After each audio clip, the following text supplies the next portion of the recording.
어제 우리가 읽은 9장에서부터 스가랴서에는 메시아에 대한 약속이 스가랴서에서 메시아에 대한 약속을 들려주십니다. 9장에서 세 가지 이야기를 들려주셨습니다. 첫 번째, 하나님께서 이스라엘만 다스리시는 것이 아니라 열방을 다스리시는 역사의 주관자 되신다고 알려주셨습니다.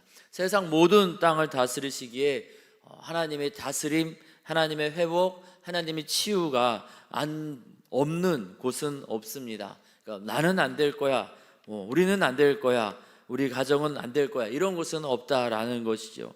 두 번째, 약속하신 메시아는 겸손히 오셔서 평화를 주실 것을 알려주셨습니다. 나귀를 타고, 나귀 새끼를 타고 그 상에 들어갈 것이라 겸손하셔서 위협하지 않고 겸손함으로 그렇게 그 성에 들어가셔서 그 성을 복되게 하실 것이라 하셨는데, 우리 주님 복음서에서 정말 나귀 새끼를 타고 예루살렘 성에 입성하셨습니다. 당신의 죽음으로 하나님과 우리 사이, 그리고 사람과 사람 사이에 평화를 이루어 주셨습니다. 어떠한 모습으로 어떠한 결과를 주실지 미리 스가랴 선지자를 통하여서 우리 예수님 이 땅에 오시기 전에 알려주신 것이죠. 세 번째로, 회복과 치유를 베푸실 것을 약속하시면서 기뻐하라고 또 그렇게 그 백성들을 위로하셨습니다. 이어서 이제 10장에 와서 세 가지 이야기를 들려주시는데요. 첫 번째는 기도하라 하십니다. 하나님이 주실 회복을 기대함으로 기도하라는 겁니다.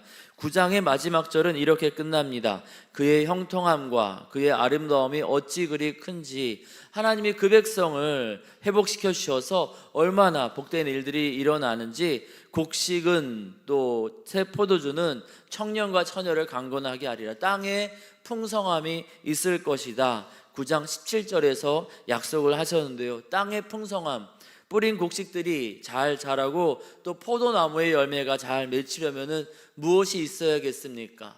사람들이 열심히 씨를 뿌리고 또 나무를 가꾸지만 그 모든 것들 위에 하나님께서 비를 주셔야만 그 모든 것들이 열매를 거둘 수 있습니다.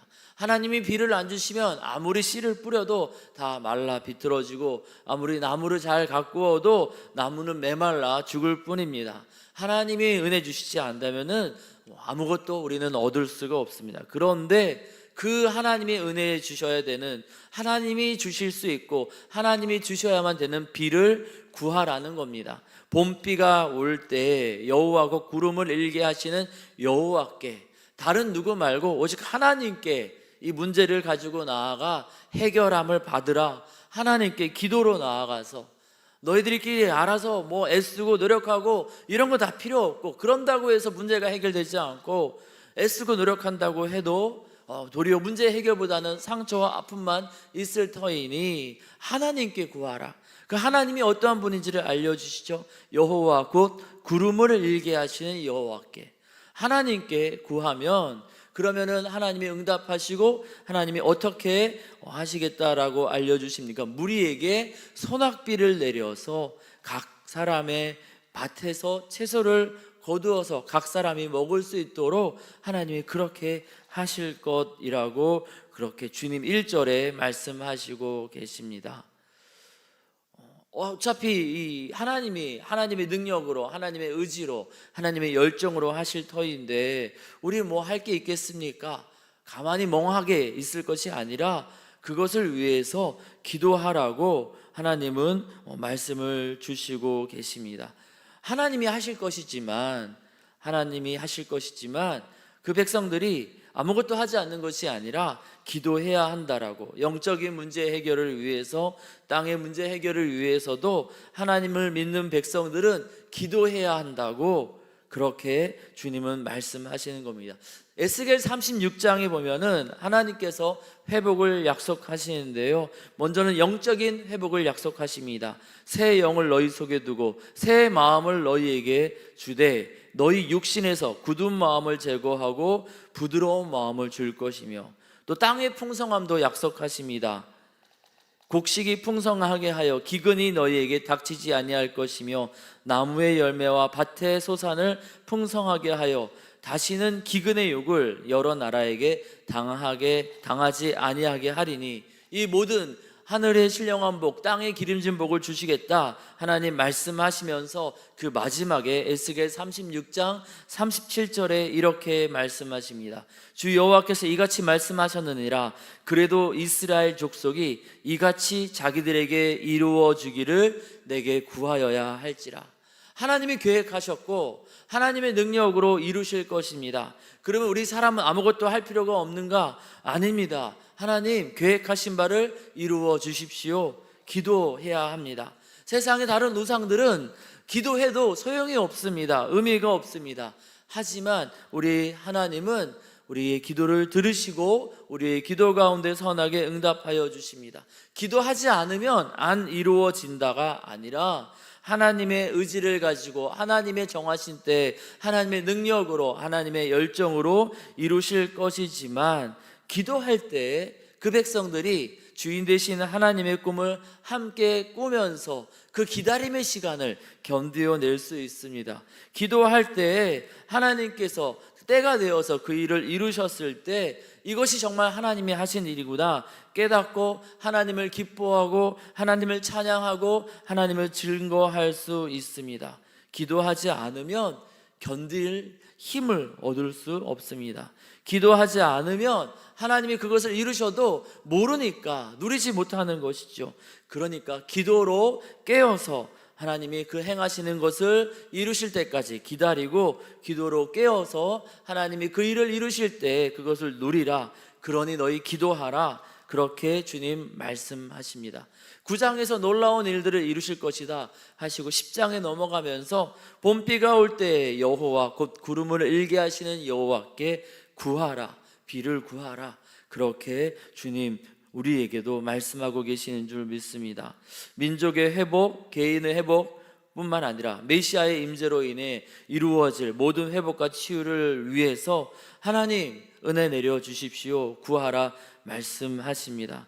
이에 우리가 하나님이 주시는 꿈과 비전을 말씀에서 찾고 주님 이루어 주시옵소서. 아침마다 또 저녁마다 또 수요일마다 금요일마다 기도로 하나님의 부르심에 응답하여서 하나님이 그 아름다운 일을 이루실 때까지 포기하지 아니하고 기도로 꿈을 꾸고 하나님이 그 일을 이루실 때에 기도하였기에 이 일이 정말 하나님이 하신 일임을 깨달으면서 하나님이 하신 일을 기뻐하고 또 즐거워하며 누리고 그 하나님을 열방 가운데 우리의 이웃과 세상 가운데 증거하는 하나님의 사람들이 되기를 원합니다.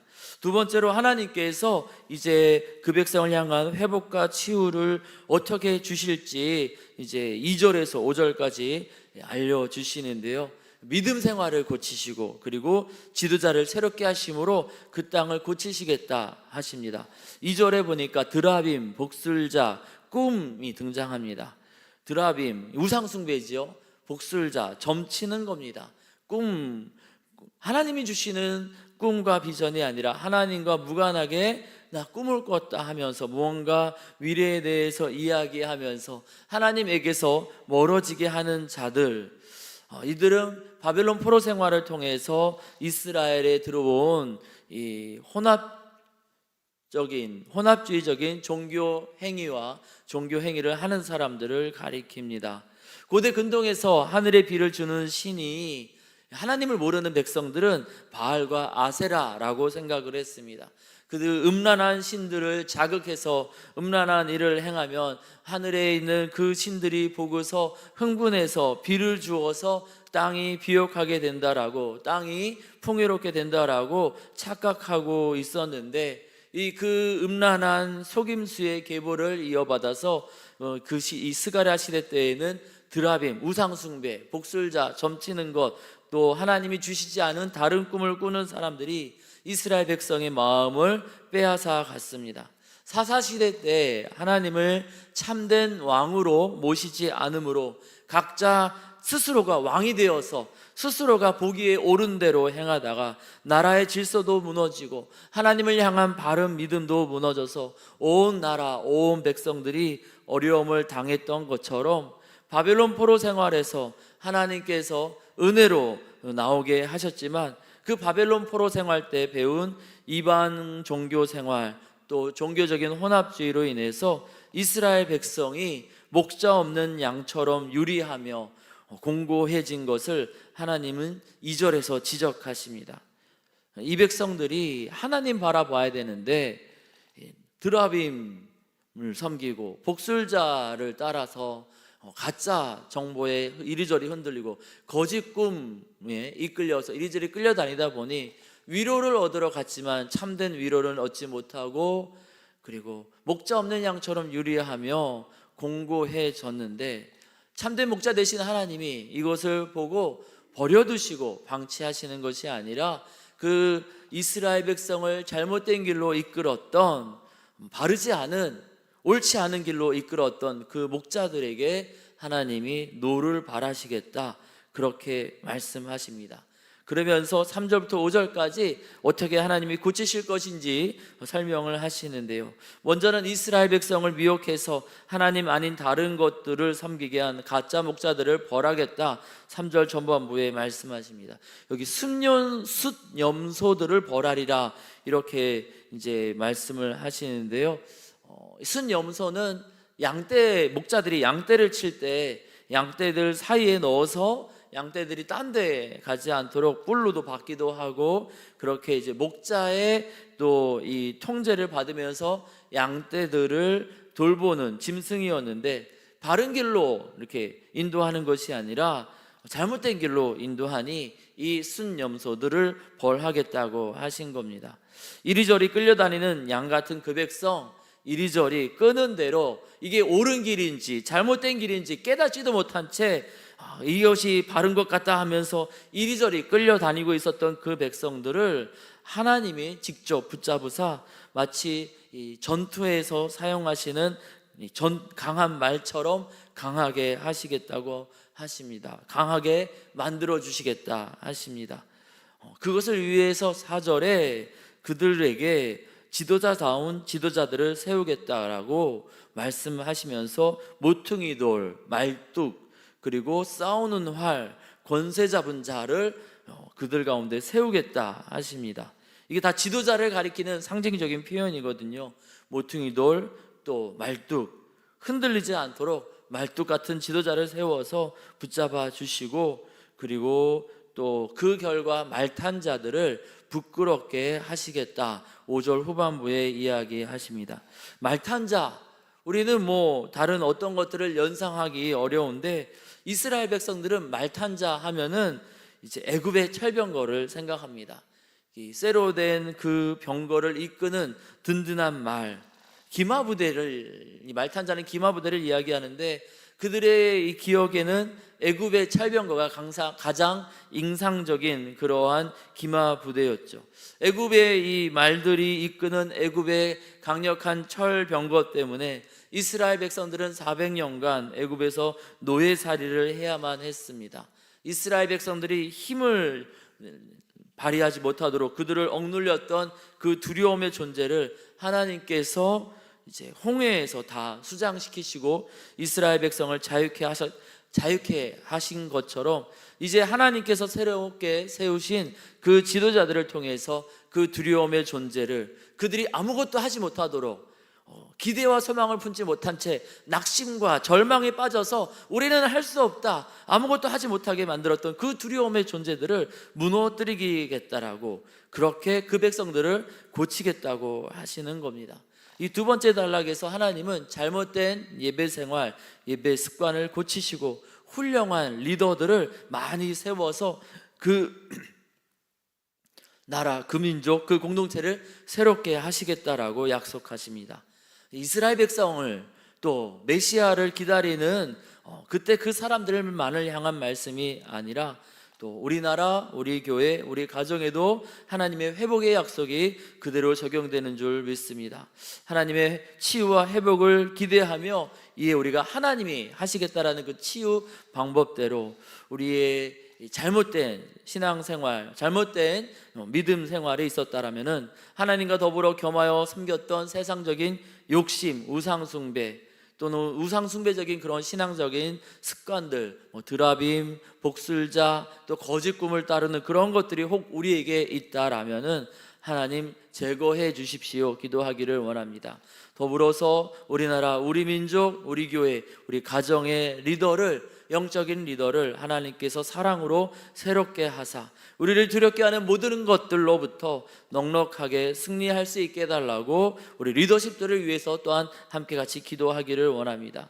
세 번째로 6절에서부터 12절까지 하나님의 회복을 기대하라고 하면서 회복에 대한 구체적인 설명들이 나옵니다.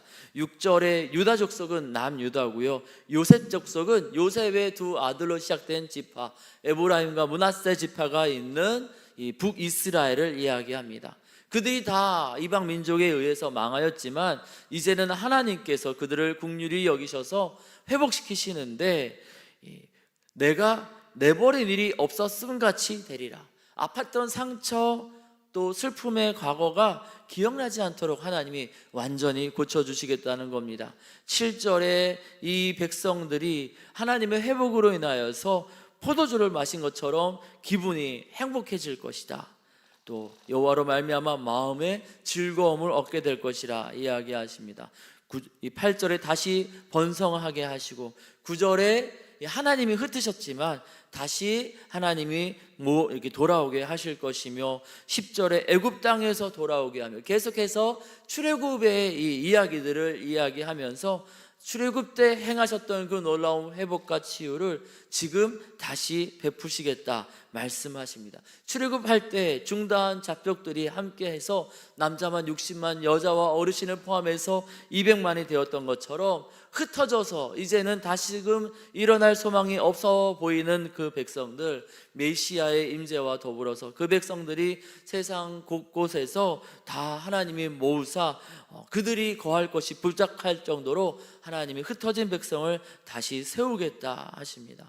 홍해를 지나가면서 하나님께서 바다를 가르시고 그리고 애굽의 철병거를 수장시키셨던 것처럼 11절에 그들이 고난의 바다를 지나갈 때에 바다 물결을 치워서 이 나일의 깊은 곳이 다 마르겠고, 홍해가 갈라진 마른 땅으로 건넌 것을 상징적으로 표현하는 겁니다. 애굽의 애굽의 지팡이가 없어지도록 하나님이 출애굽의 역사를 통하여서 이스라엘 백성을 구원하셨던 것처럼 이제 바벨론에서 돌아와서 메시아의 임재를 기다리는 그 백성들에게 이런 놀라운 회복과 치유를 주시겠다, 그렇게 주님 말씀하시면서 그 마지막으로 12절에 여호와를 의지하여 견고하게 되는 일들, 그래서 하나님의 이름으로 그들이 놀라운 일들을 경험하고 증거하는 일들이 있게 될 것이다, 주님 말씀해 주십니다.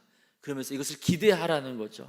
주님은 꿈꾸게 하시는 분입니다. 거짓 꿈이 아니라 하나님이 진실되게 이루실 그 역사들을 꿈꾸며 그것을 위해 기도하고 그것을 바라보면서 또 그 기다림의 시간을 견디어 나아가기를 원하시는 분입니다. 하나님이 주실 그 회복의 이미지, 주님은 계속해서 반복적으로 그것을 보여주시면서 꿈꾸고 기대하라, 그것을 기대함으로 기도하라, 그렇게 부탁하고 계십니다. 이에 우리가 주님이 스가랴서를 통해서 보여주시는 그 회복의 이미지들을 바라보면서 우리가 하나님이 보여주시는 그 꿈을 함께 꾸고 함께 기도하며 또 하나님의 일하심을 기다리는 우리 모두가 되기를 원합니다. 우리의 믿음 생활을 고치시고 또 우리 가운데 또 새로운 또 일꾼들을 세우사 놀라운 일을 이루실 그 하나님을, 마치 이스라엘 백성이 종되었던 애굽에서 출애굽할 때 하나님이 열재앙과 그리고 홍해를 마른 땅으로 건너게 하시면서 하나님이 그 두려운 존재들을 다 물리치시고 그 백성들에게 회복과 치유를 주신 것처럼 우리에게도 예수 그리스도 안에서 그렇게 하실 터인데, 그것을 기대하라, 꿈꾸라 말씀하시는 주 음성에 우리가 순종함으로 응답하여서 기대함으로 이 아침에도 우리가 소망 가운데 기도로 나아가기를 원합니다. 주님께서 우리의 기도를 들으시고 우리에게 새 힘을 더하시고 우리에게 약속하신 그 꿈을 주님의 때에 선하게 이루어 주실 줄 믿습니다.